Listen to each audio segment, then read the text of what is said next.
Independent grind powered by Tech 9. So starting out, when it comes to your guys' music, you really aren't afraid to break boundaries, and we've noticed this ever since, kind of seeing you hit the scene back in like 2011, 2012 when we started to really hear your tracks. There's songs like Gotham Nights with kind of like the conventional New York sound, as well as Play That Way, a little bit more trappy. So I guess our question is, while making music, do you guys have a preference in style?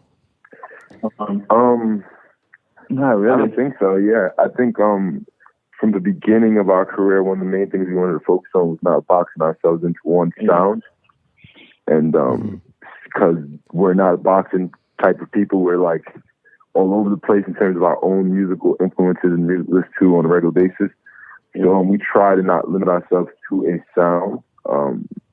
We try to do all types of stuff, from nostalgic hip hop to experimental type beats to trap beats to whatever comes in. Yeah, fact. Absolutely. No, definitely. That's a good way to do it. So you aren't boxed in, and if one style goes out the window, then you aren't trapped in that style. So that's pretty dope. But with such a unique style, we've seen you work with a bunch of different guys throughout the years. Who has kind of played a role, played an influence in your sound that you've come up with today, whether that be older guys you listened to growing up or guys you're hearing these days? Who's kind of helped influence that, if there are any? In terms of like the beat, oh yeah, my fault, cuz you go. Yeah, it's cool.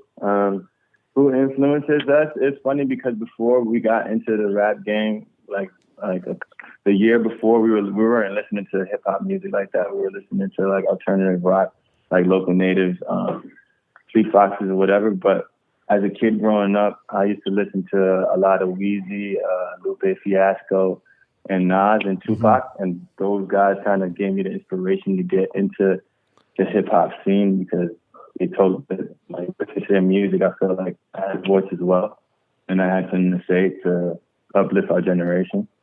But yeah, that's my side of it. Yeah, pretty much. Like, do you mean like we rap about? I mean, honestly, just the sound in general, because, being that you guys are from New York, we hear about this a lot. There's a bunch of different styles coming out, and kind of just seeing a lot of people would think, oh, like being from New York, maybe they only listen to Nas. That's the kind of sound they're going to give out. But I just wanted to see, if that varies, if you're listening to all kinds of stuff, or how that works. So it's all over the place. Like, I think our influences for like the sound that we have probably comes from like I think it comes from a lot of places. I think it comes from all the types of styles of hip hop you like. I think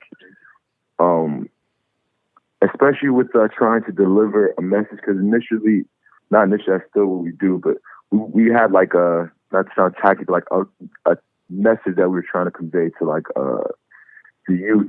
So that really inspired our lyrics. But I think the style of rap that we rap with, the reason why we chose that style, which is like with all the lyrics and stuff, is not so much because we were trying to be another like bring back a type of style, but more so because that's the best way to express yourself when you're trying to talk about emotions or childhood things and things like that. It's kind of hard to do it on a trap beat or like on another beat. So that's why we chose those type of styles of beats. But then we also enjoy partying, having fun, the regular things that us as youth should enjoy. So that's why we also do the trap beats, because we want to express that side of us also. So it's like, it's more of it's not so much influence from other people in terms of our style, but more so who we are as people, literally, is kind of what we focus on when we're making our music. Absolutely.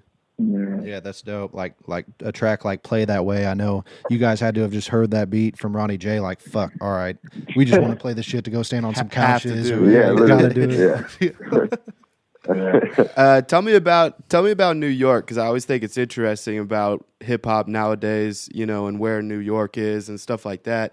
Tell us about like when you guys first started getting some blog placements, stuff like that. Was New York really on your back for that, or did you see the love from New York?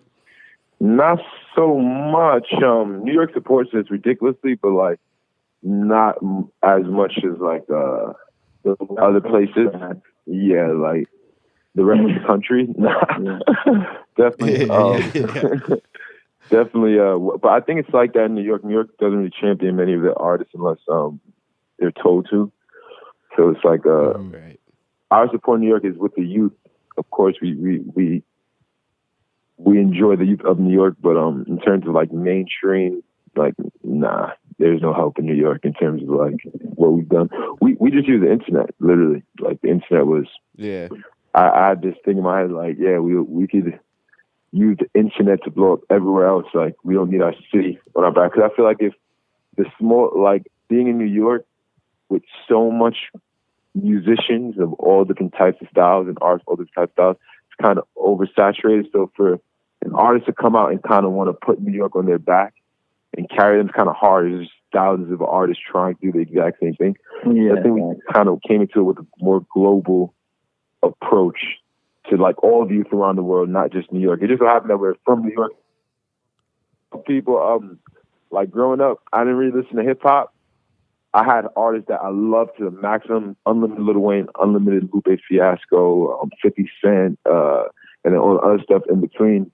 But when you're born in New York, I kind of feel like you're born in hip hop. So like my everyday life was hip hop. So it was like I started making music late, but I was already prepared for it because I'm from New York. So it's kind of it's kind of like automatic, like when you're from New York, you grow up. So much going on, so much diversity, so much culture, fashion, blah blah blah, influences. Do guys out of New York, like rappers, do they tend to try to be more bar oriented, like lyrics and stuff like that, or is that just I would say not in today's day. Yeah, the new age is different, man. Designer from New York, right? He makes rap music and shit. So it's a little different now. There's definitely no focus on the bars. I'm trying to bring it back to the bars now, but like it's hard because they don't want to hear bars as much as a good beat and just a good flow over the beat, which is good too. I love that. I love making that music also. So it's not one of those guys like, it shouldn't be that way. But yeah, New York, I think the more flow. I think at one point, New York, and at numerous points in hip hop time, like New York was the mecca of hip hop. Yeah.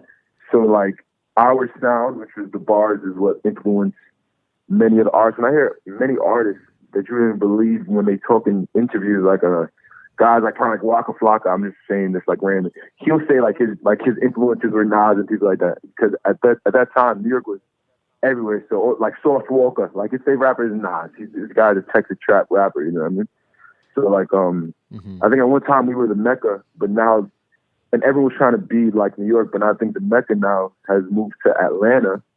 So Atlanta is kind of the pop culture sound that most rappers are gonna gravitate to want to create. Yeah. So the New York sound isn't dead because it still exists and wherever that is, but I think it needs to be upgraded too in terms of, or updated, not upgraded, updated. Because I feel like hip hop has ages and shit, like certain eras and shit, right? Yeah. And it was like New York in the beginning, and then it went to like the West Coast with the gangster rap, and then it came back, and then now it's in the South and shit. So like, it's just a cycle. Yeah. So that's how the New York kids probably sound right now. It's like probably more like Future than like Nas. So kind of talking about Atlanta, we know you worked with Lex Luger on, I believe it was Lords of Flatbush. The mixtape that you guys had a while back. And it's kind of cool saying, everything's kind of going towards Atlanta and New York, starting to make that Atlanta sound. You guys were really some of the first in this new wave to kind of start rocking with a producer from that down there while you guys are from New York. Do you mind talking about how that? I never thought of it. You're right. Do you mind kind of elaborating on that and how, your fans, how did they respond to that? Yeah, hell yeah. Lex hit us up, I believe, on Twitter. We just like, yo, let's work. And at the time, we were already looking at, because we had just dropped Indigoism the same year, and that project is doing well, but we didn't want to, even though that project had up-tempo music on it, our main focus again was not boxing ourselves in. We didn't want to become like one of those like conscious rappers. So we had this plan to like do a project of all up-tempo beats to like completely throw him off. And Lex hit us up at the right time. So I was just like, yo, send the pack. He sent the pack. And I love those projects and shit. And we put it out. And I think that was one of our wisest decisions in our career, because I think if we would have tried to try and make another Indigosm, or B, just make another like conscious project, I think our touring thing wouldn't have went well. Because a lot of fans were angry, but we garnered a lot more new fans. The old fans, for sure. Yeah, but that was. I mean, if not, go ahead. No, I was gonna say that was just a moment, I guess, that happened. For sure. It's pretty cool to see that, you did kind of step out on a leap of faith, and some people didn't like it, but it just opened up that whole new wave, and it's definitely working out for you guys now. And now you kind of expect that from us, is that? Now when we say the raps like that, they don't they're not shocked and shit. Yeah, what they'll say is something like, I want this type of song back. But they know we do these songs too. So it's like, facts. We could do 90s boom bap, we could do fucking futuristic Ruby Sun type music, or Tame Impala type beat. We could. That's our strongest point, is our versatility over anything. It's our ability to do that. Speaking on Lex Luger too, take us through the process of meeting Flying Lotus and getting signed to Brain Feeder. That was sick. Flylo flew us to LA, California. He hit me up. Oh shit, that's a long ass story, but pretty much some random lady hit me up on Twitter when I had maybe 4,000 followers, and she had more followers than me. I was like, oh my god, who is this lady? So she DM'd me. And then she's just like, I'm going to show your music to Steve. I'm like, all right, cool. And then turned out Steve was Flying Lotus. And then he flew to California. He hit me up like, yo, guys got to come to California. We came to California. Then we signed to Brain Feeder. And, smoked some DMT too. That was great. Oh, yeah, dude. Was that time we smoked DMT? Yeah. DMT. To christen us. And initiation and shit. Yeah. Here, smoke this DMT real fast. But that's dope. That's dope, and that's a really good. I feel like he's one of the more respected people in the game as a producer. He's legendary. He's like a visionary, everything. Yeah. So that's got to be a cool person to kind of work with and hear, learn from and stuff. Yeah, we haven't seen him in a long time, but he's still our friend and shit. We're not really we're technically on Brain Feeder, but we're not on Brain Feeder. I don't know. It's a weird situation. But yeah, the only project we put out through Brain Feeder was Indigosm, I believe. And after that, we were just independent. Right. Let's talk about Pro Era and Flatbush, because I think for us Kansas City guys, I think it was all around the same time. We were just kind of thrown, everything was kind of thrown at us between all you guys and that New York scene. So what's the relationship with Pro Era and Flatbush these days? Pro Era, Flatbush Zombies, that's our family. We grew up in the same neighborhoods and shit. Yeah, we all knew each other through weird connections. Weird connections. UA and Flatbush Zombies, we were together for a longer time. We were always together. And then we met Steez. Well, I met Steez and Chuck through Facebook. And hold on. Did you know Chuck? Yeah, I met Chuck. You knew Chuck. Yeah. You met Chuck. I knew Steve. Came to the hood and shit. Make some beats for us or whatever the case is. Big facts. Yes. Yeah. And that was. And you met Steve. You met I met Steve 100%. Yeah. And build that whole gap between the Pro Era and everybody. And UA and Zombies. So pretty much, we was all hanging out. Steve, me, the Round Time, Chucks, everyone was just hanging out. They're making music, Ox making music. Eventually, we all were making music. Zombie started making music. And eventually, we were just Steve came to me with this idea. Actually, it wasn't Steve. I'm not saying Steve, Fury, and me were sitting down having a conversation. Because I went to a show of Pro Era, and this kid named Desi Hines. He was on stage just screaming, "Beast Coast, Beast Coast." Was that And I the remember- Creeper show? I don't remember which show it was. It was at the Knitting Factory.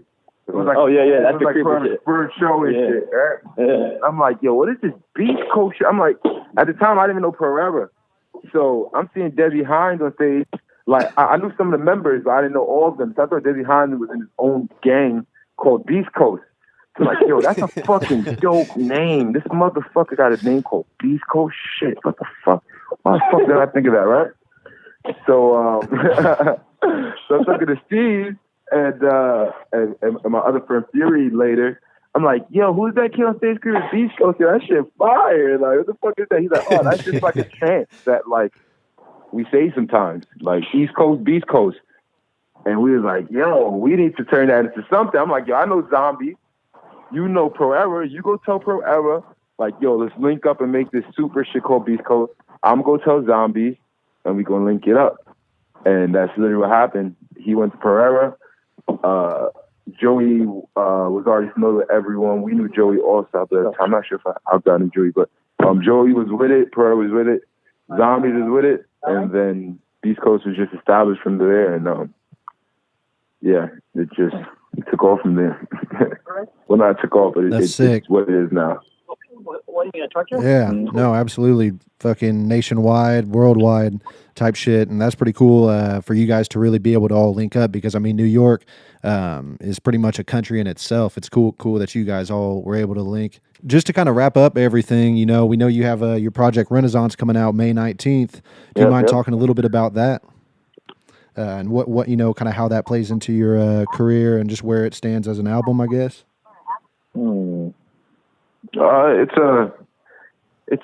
It was an idea that turned into an album.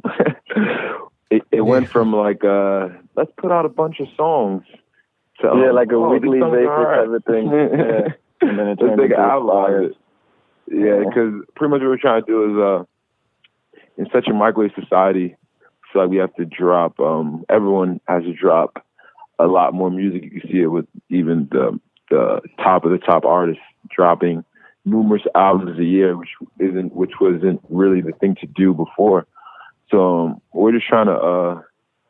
This project isn't as conceptual as our normal projects, but this is just a body where it's kind of like a mixtape. Honestly, it's not really an album. It's a mixtape. Yeah, we consider it as a mixtape. Yeah, but mixtapes don't exist anymore. I don't think so. Yeah, it's like might as well call it an album, but yeah, it's a project that has I think 15 songs, and it's just displaying things that we do good. It's just good rap, good emotional stuff, some bangers on there, keep us happy, and something to hold our fans over while we work on the next one. More music. Yeah. Mm-hmm. Nice, that's dope. A little bit of everything. It sounds like then. Definitely anxious to hear it. And then we know you guys have like a gang of shows coming up. You got some in Denver, and then last but not least, you're going to be joining Tech on the Strictly Strange tour here May 11th and May 12th. May 11th in Sayreville, and then May 12th in New York. Do you mind letting us know what we can expect from these shows? You know, just I don't know. Just explain to us what an Underachievers show is like. Kids having fun.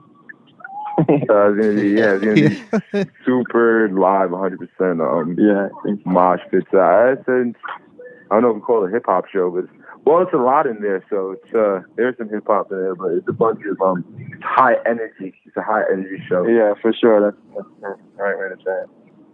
This is the genius, Chris Calico. Cali, baby. Letting you know you're tuned into Tech Nine's Independent Grind on Dash Radio.